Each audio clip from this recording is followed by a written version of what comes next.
Салем Достар, с вами Кирилл Павлов и в эфире Аналитика. Сегодня мы поговорим о проблемах продовольственной безопасности в глобальном масштабе, может быть где-то в таком мини-глобальном в рамках нашей Центральной Азии. И сделаю я это с бывшим офицером военной разведки Корпуса морской пехоты США Скоттом Риттером. Он также являлся инспектором ООН по вооружению и автором различных книг по разоружению СССР и в целом по проблемам безопасности, по глобальной безопасности.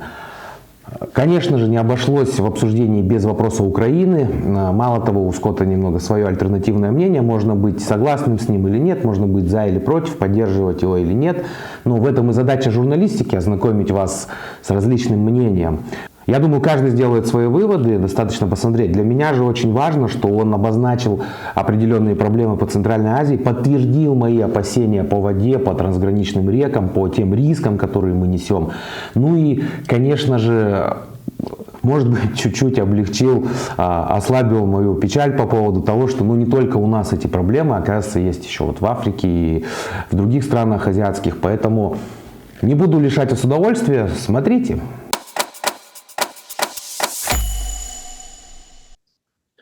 Scott, first question on war in Ukraine.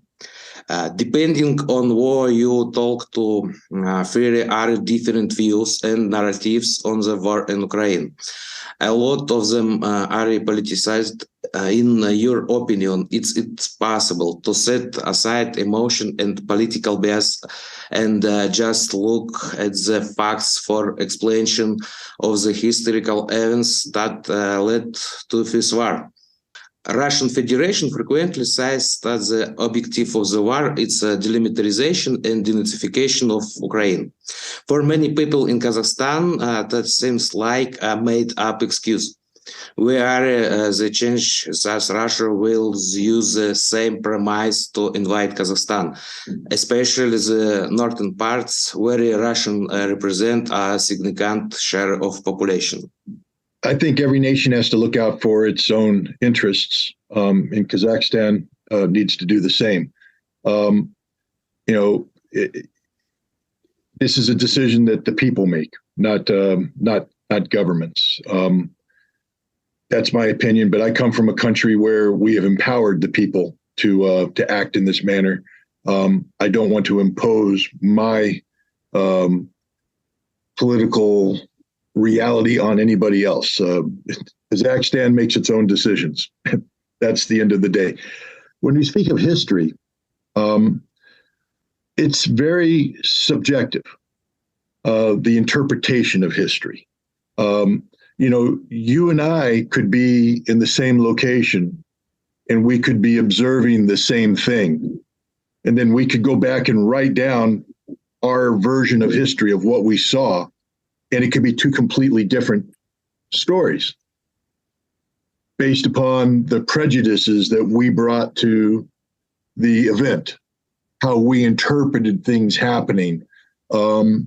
So to sit there and say that we can purely digest something as complicated as the Ukraine situation into a narrative that lacked emotion, I think is wrong.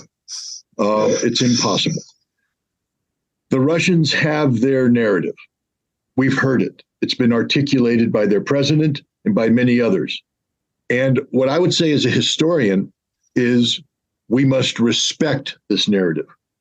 And what I mean by that is that we must respect that the Russians believe this narrative. And that you make a mistake if you believe that the Russians don't believe it. But on the same vein, Ukraine has its own history, its own narrative. And you make a mistake if you don't believe that they believe their narrative as strongly as the Russians believe their narrative. So these are two competing narratives where it's very difficult to say, I'm right, you're wrong, because history is about perception. We can agree that something took place on a day, but I don't know everything that happened in your life leading up to that event. So I don't know how you interpret it. I know only what happened in my life up to that event and how I interpret it. So if I insist on saying that this is what happened and only this happened, there's going to be a problem of competing narratives. And when you deal with issues that are as critical, such as nationalism, statehood, etc., you can say that this could lead to conflict, and that conflict could lead to violence and war.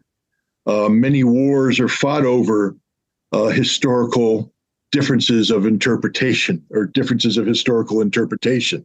Where do you draw a border? How do you say this is my land, not your land, when they can point to history and say, well, we used to live on that land? The thing about history is also, if you rely too much on the past and ignore the present, you're out of touch with reality. The past is interesting. As historians, we study it. It's fascinating. But you can't let something that happened 100 years ago determine what's happening today. What's happening today is reality. There's real people living, and they have to be considered, and indeed their points of view have to be given greater weight than the past. And on this, while I'm sympathetic to Ukraine's version of history, meaning I respect it, I'm more sympathetic to the reality of the Russians, especially the Russians that live in Donbass and spent 8 years being shelled by Ukrainian authorities. Their history means more to me than somebody who lives in Western Ukraine and is talking about relationships with Galicia and Poland and Lithuania 200 years ago. I respect that. I don't deny that that is their version of past history, but I condemn them for spending the last 8 years shelling the Russian population of Donbass when there was an opportunity to make peace through the Minsk Accords. See, that's the history that means more to me. I also respect the history of the Soviet Union, and in particular, the struggle against Nazi ideology in World War II. And one reason why I respect this history so greatly is that 27 million people lost their lives, including many from Kazakhstan, in the struggle against Nazi Germany. I respect the monuments that exist throughout the former Soviet Union, celebrating the sacrifice made by these millions in defense of their homeland against the scourge of Nazi Germany. And therefore, I give greater relevance to a Russian narrative today that condemns the resurrection of Nazi ideology in Ukraine. I condemn the Ukrainian embrace of Stepan Bandera. You see, I know history. In Everybody Central has Asia, we have a Nazi ideology in some countries, or not have? I think, first of all, Nazi ideology is the ideology of racial supremacy. It's about one race being superior to another race. It's a ideology of intolerance, of hatred. Now, this can be called something else in other nations, but when you wrap this racial supremacy with the symbology of Nazi Germany, the swastika, the Wolfsangel, the various markings of the SS military, then you are linking particularly that ideology to Nazi Germany. Now, I would ask a counter question. I believe, yes, in Central Asia, there are nationalists. They're not white supremacists because they're not white. But an Uzbek may think that he is superior to a Kyrgyz. A Tajik may think that they're superior to a Kazakh. Do they wrap their superiority with the symbology of Nazi Germany? Or do they wrap their superiority based upon their unique history? Let's go to the Fergana Valley, where you have Tajik, Uzbek, Kyrgyz, all living together in a complex situation full of history, by the way.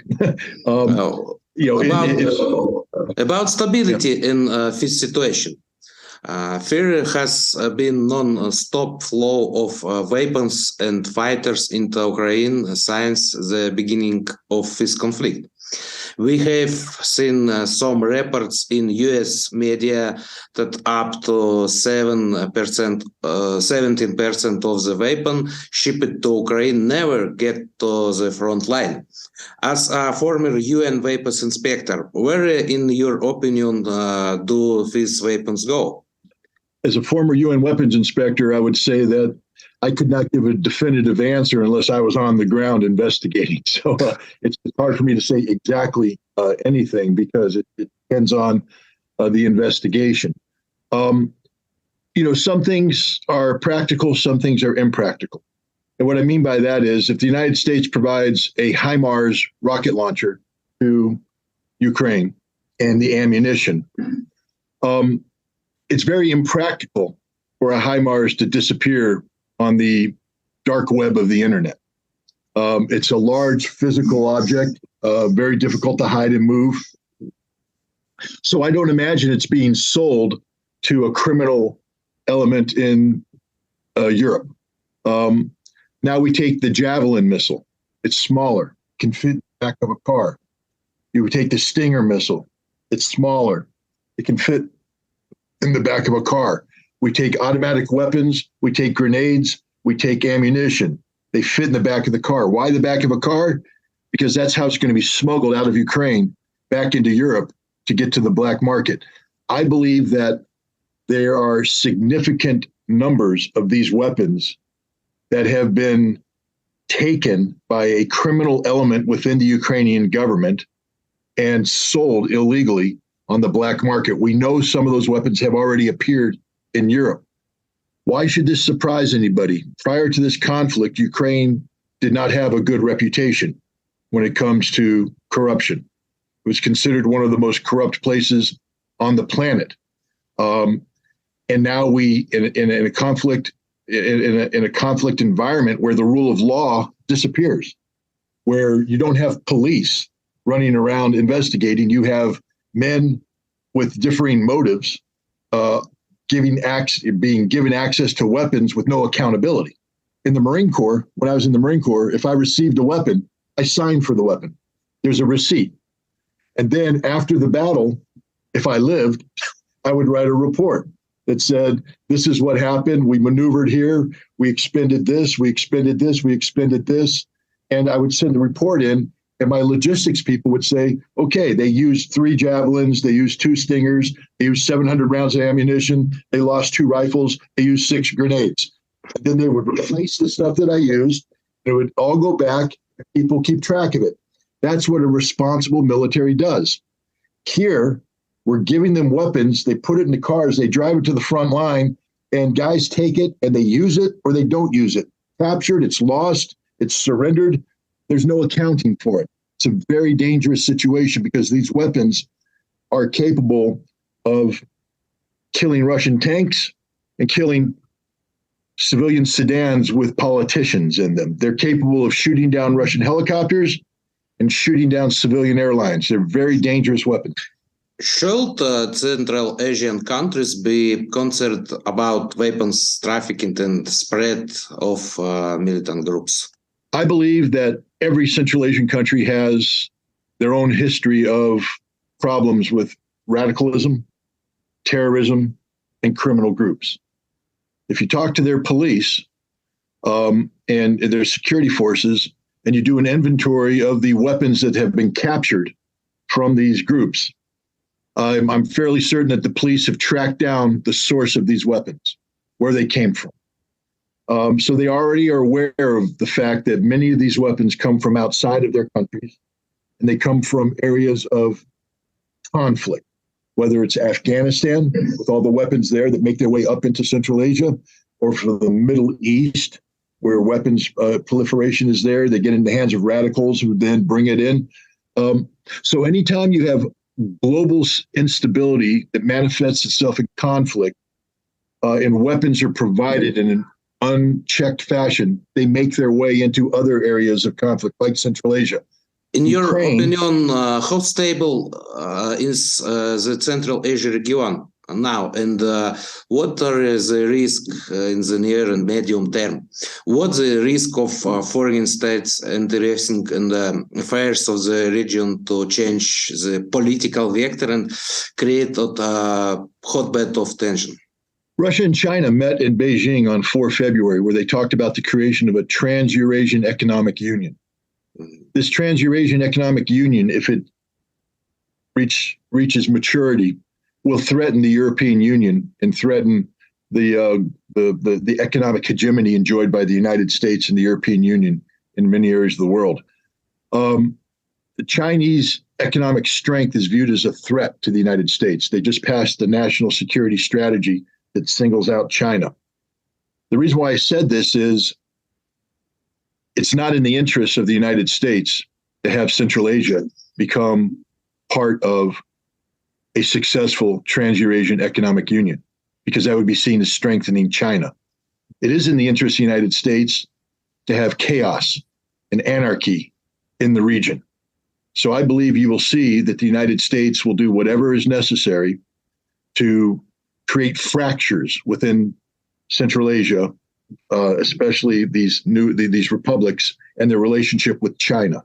We're not going to sit back and just pretend that it's okay for China to get good relations with Tajikistan, with Kyrgyzstan, with Uzbekistan, with Kazakhstan. It's not in our interest.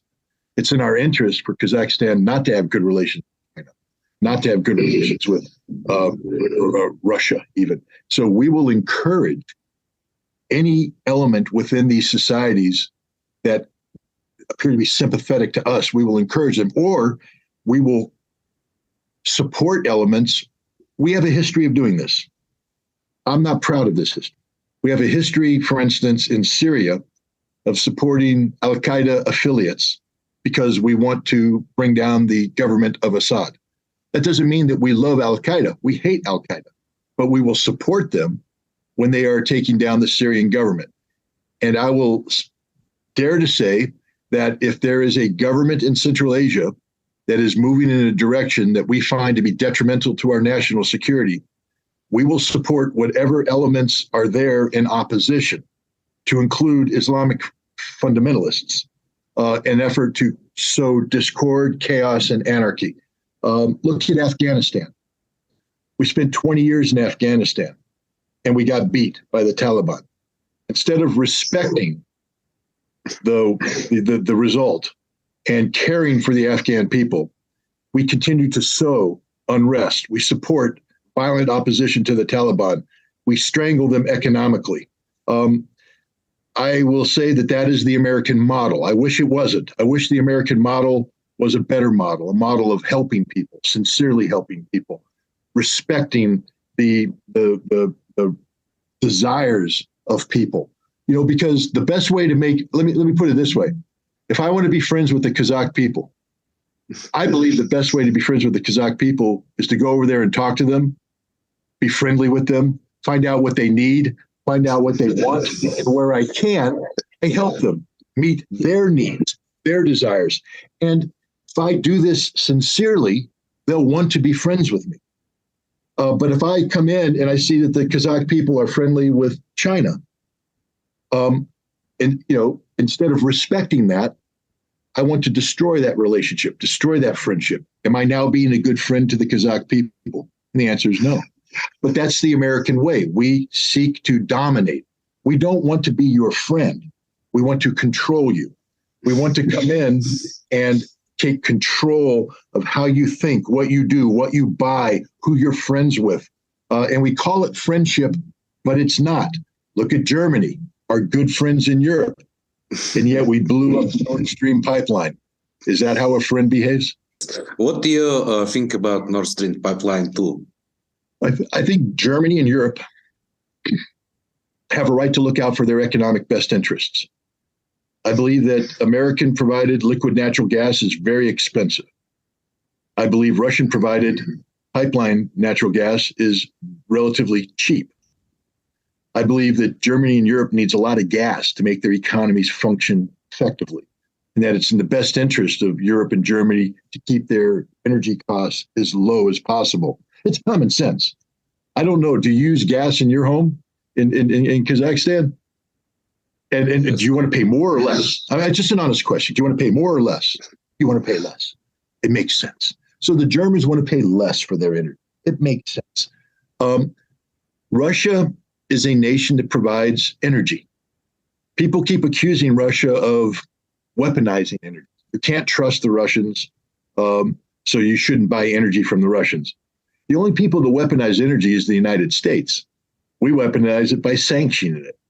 We weaponize it by controlling pipeline access, which pipelines we'll support, which pipelines we won't support. If you sell to this nation, we'll sanction you. That's energy. That's weaponizing energy. Russia's job, their economy, depends on being a reliable supplier of energy. You cannot be a reliable supplier of energy if you sign a contract and then arbitrarily, in a manner outside the provision of that contract, seek to restrict access to the gas. Russia doesn't do that. Russia honors its contract. It provides its energy. Look at Europe today. Even despite the fact that Europe has sanctioned Russian energy, Russia continues to honor those contracts, which have not been broken by Europe.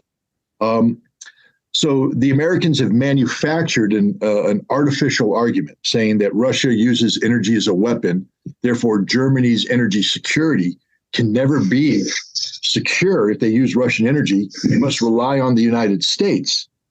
And if you don't agree with us, we'll blow up the pipeline. So, this. I mean, I'm smiling, but I shouldn't be smiling because it's an act of criminality. It's an act of war. We literally carried out an act of war against somebody we call an ally and a friend. Friends don't do that. Allies don't do that. And so anybody who thinks that they want to be friends and allies with the United States should reflect on that. That's what America does to its friends and its allies when they do something we don't agree with. And I can guarantee you in Kazakhstan, there's a lot of things that you do that we don't agree with. It's your right. It's your country. It's your future. You do what you need to do. But America says, no, you can't. You can only do what we want you to do. Yes, recently, Russia and Turkey announced about create energy hub and create Turk gas pipeline, Turkstream. Yes, Turkstream. Yep. Mm-hmm. What is your view on how these events will shape the future of European energy? Well, first of all, Russia and Turkey are sovereign nations. So they're allowed to do what they want to do. And my view is, do it. It's your business. If I want to compete against you, for instance, if the Russians say they want to build a pipeline and I don't like that, I would go to Turkey and I would say, I can give you a better deal. I can build a pipeline cheaper. I can provide you more gas. But see, we can't because we don't have the same gas fields that the Russians have. We don't do. So the Russians have a good deal. We should respect that and learn to live with it. Can Turkey turn this into a genuine energy hub? That's a question for Europe to answer. Again, it's none of America's business. Does Serbia want to buy gas from the Turkish hub? Then buy gas. Does Hungary want to buy gas from the Turkish hub? Buy gas. Italy, buy gas. Nations have to look out for their own best interests. If I want to compete, I need to provide an alternative that's cheaper and as reliable.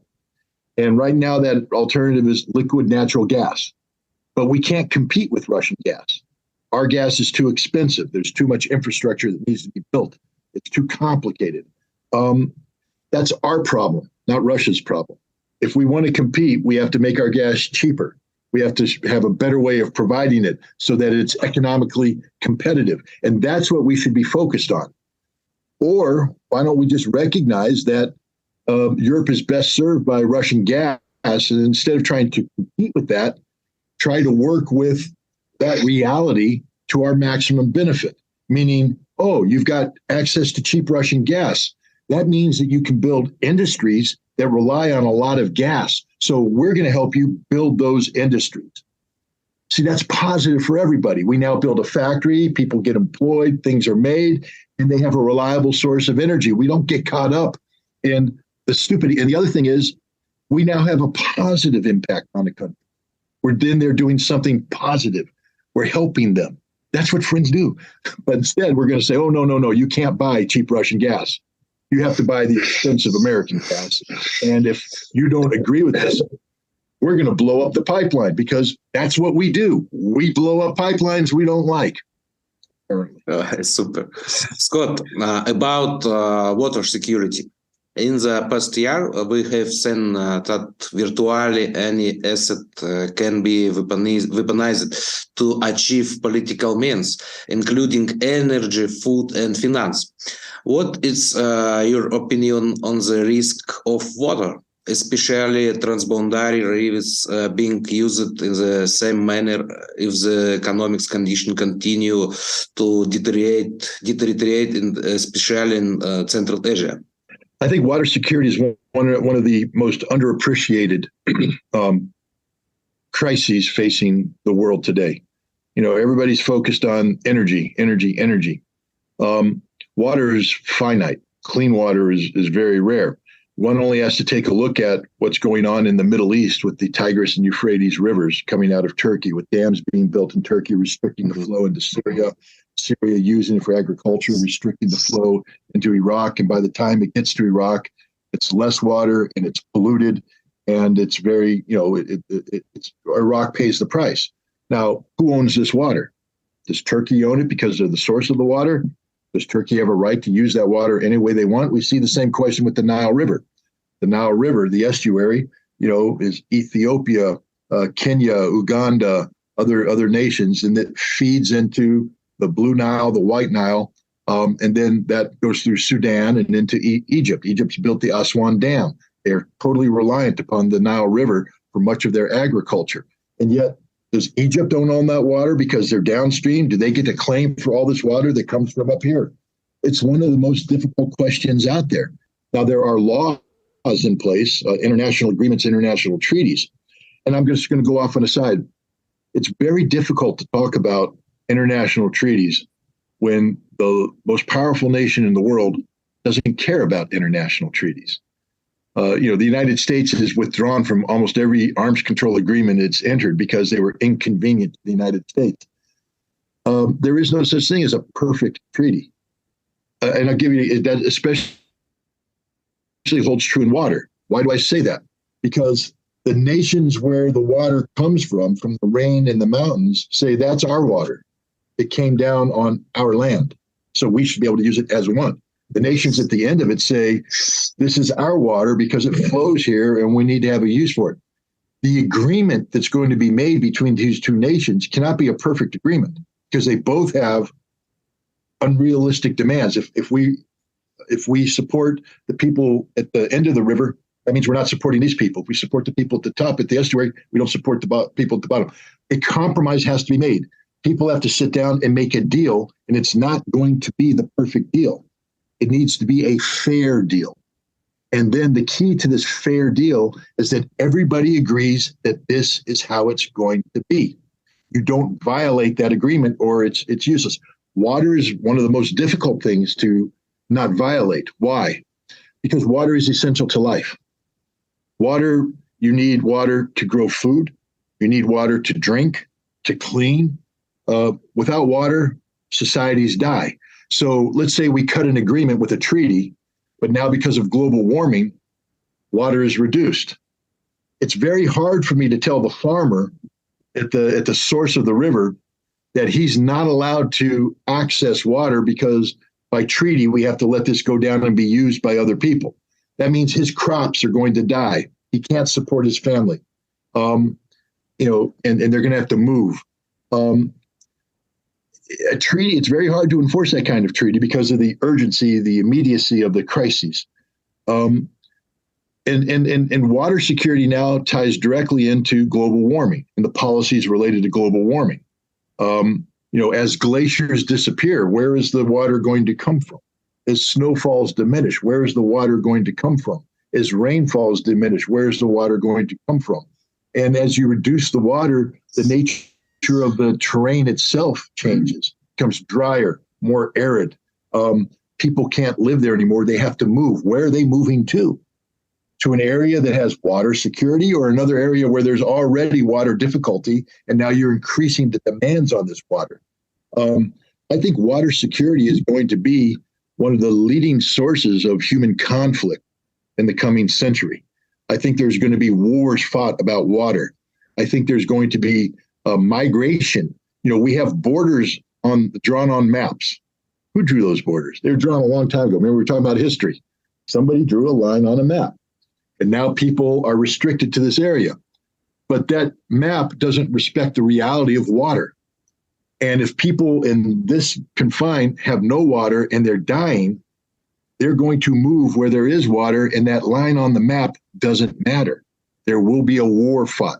I think this is one of the most essential questions of our time, and it is especially true in Central Asia, where when I say you, I don't mean that in a derogatory fashion. I respect the fact that there's many different nations, so I don't want anybody to take offense.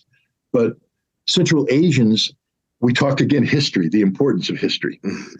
You have inherited an economic scheme from your Russian colonial days that is linked to specific crops. Cotton is a big one in many areas. Your economies are tied to this by history. And it's very difficult once you have an economy that's used to growing a crop and using that crop to create things, to make those adjustments. Farmers for years plant certain crops, and now they're told that these crops are water inefficient and they have to plant different crops, but the economy isn't accustomed to this different crop. The water usage has to be looked at based upon not the history, not the pressures from history, but the current demands. And this is where the world has to help, because I have to tell you right now that if 5 million Kazakhs ran out of water and decided they needed to march on, march in the direction of Turkmenistan because there's water there. I'm making it up right now. I'm not saying that's the case, but a mass migration where people march towards Kazakhstan, it's too late. The conflict has begun. And the thing about desperate people is desperate people fight desperately. It's hard to reason with a thirsty person, with a hungry person. It's hard to reason with them because they're fighting for their lives. They're not fighting for an idea, they're fighting for survival. So recognizing the desperation that will be attached to any future conflict, it's imperative on America, one of the richest nations in the world, to reach in there instead of saying, what's in it for me? I can only help you, but it has to recognize that what's in it for me is the prevention of a conflict, and that to pour in billions of dollars, not because I'm going to get rich. I'm not. I'm giving you billions of dollars for one reason and one reason only: to change your economy, to alter your reality so that there isn't a future water war. Because that future water war will be bad for America and the world. So the rich nations have to come in and invest preemptively in working with the people, not on what we think is best for you, but what you know is best for you. It's not me to come in and say, all right, you need to do X, Y, Z this way because it's my money, I control you. It's important for me to come in and listen to you, and you say, we've considered this, we can do this, that, and I can look at it and say, yeah, but I can ask a question. I can say, well, aren't you using too much water here? I mean, and you would say, hey, that's a good thing. We didn't consider that. Maybe we need to adjust. And once we come up with a plan that you support, that supports your needs, that your neighbors support, then I invest the money. I write the check. I give you the money, and then you do it. And we stop wars this way. But we don't work that way. We have to have immediate. I have to bribe you and say, if I provide you this money, you can't work with the Chinese. Well, what does China have to do with water security? Not a darn thing. But we now made it part of water security because we turned it into part of this geopolitical competition. And the people of Central Asia are going to suffer because of this. I mean, it's just, it's sad. It's tragic, but it's a reality. Which is why I think the Eurasian Economic Union would be in the best interest of all of Central Asia, because now you have neighbors working with neighbors for their mutual benefit. And you have nations like China and Russia that aren't as selfish as the United States. Sure, every nation has their own interests. It's in China's interest to have a trans-Eurasian Economic Union because it creates supply lines and it's Chinese economic involvement, and China will make money, but it also stabilizes the region. It's in Russia's interest too to have stability. Russia is this big nation to the north, but the big nation to the north wants a stable Central Asia. They don't want to have military troops deployed there. They want to have good economic relations. They want to use that as an avenue to China and to India and to the West. They want stability. And that stability threatens the United States. So it's our job to come in and break everything up and make it unstable so that life is uncomfortable for Russia and inconvenient for China. But who pays the price? The people in the middle, the Central Asians.